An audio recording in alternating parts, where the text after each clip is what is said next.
In all my years of gaming, I had always been a big story-driven gamer.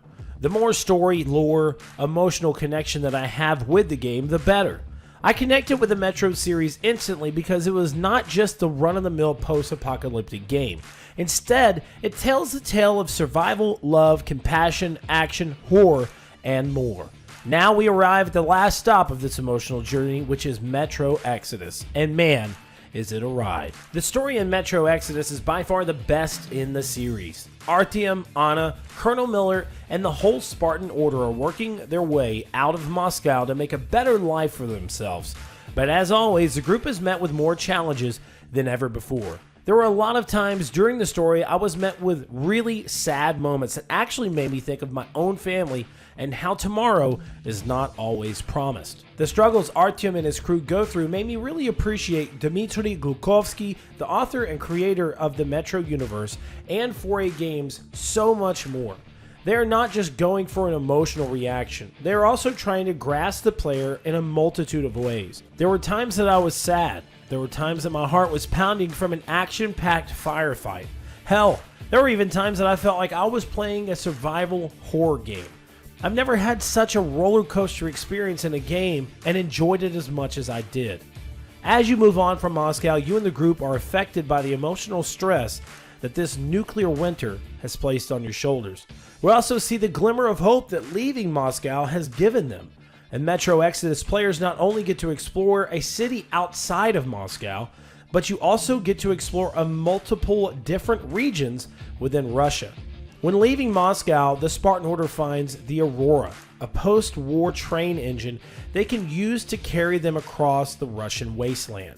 You and your crew travel on the Aurora for over a year. You see spring, summer, autumn, and winter. With each changing season brings a new level to the player, with new weapons, creatures, enemies, and environmental challenges. The decision to move from a more on-the-rail map design to a semi-opened sandbox world is one of the best decisions 4A Games has made in the series. That is when you really start to see the graphical power of this game.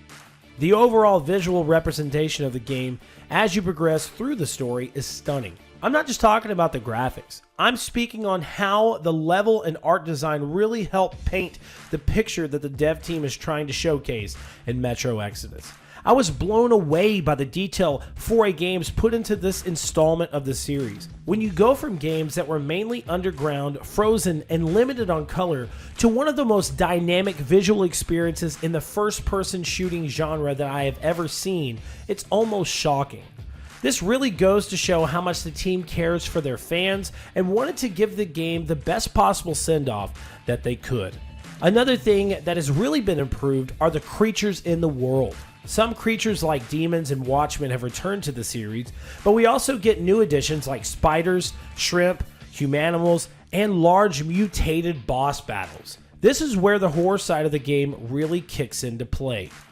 Due to the fact that I was mainly playing the game in the late evening, when the in-game time would change from day to night, I'm not gonna lie, I turned into a total baby. The dark tunnels, frozen tundras at night, and lonely, creepy boat rides had me on the edge of my seat. I got even worse when I ran into creatures or even hordes of creatures with barely any weapon ammo, health packs, and more. The heart palpitations were totally real. This game took my breath away visually, but it also made me scream in fear more than ever before. This is when I really understood that this is just not a first-person shooter.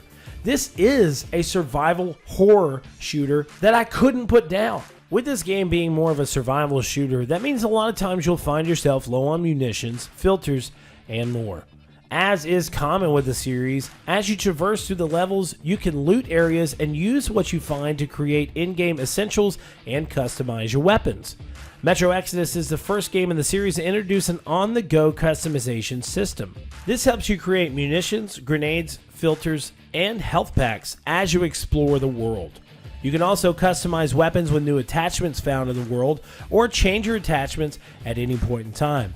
I found this to be a really helpful tool. As someone that is very indecisive when it comes to what weapons I want to use in the game, I thought it was very cool to have the option of changing what I wanted on my weapon at any point in time. There are a lot of times that shooters get over-diluted with the addition of extra modes, unnecessary add-ons, and over-the-top gameplay like wall running.